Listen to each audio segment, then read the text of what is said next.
Okay, here's a couple of pieces of Koroit Boulder Opal, reels in millimetres, and the material is wetted. The white we're just seeing there is the light reflecting. This piece, it's got a nice eye of colour there. Interesting pattern over here if you want to cut another small stone. The hollow there. Here's probably that eye there is running across, coming out over here. It's the first piece. Second piece.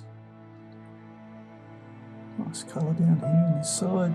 Blues, blue greens. Nice pattern through here. Here's the other side. Closer to the outside of the nut. Radiating rings. Some colour coming through there as well by the looks. Anyway, I hope you've enjoyed looking at those. Cheers.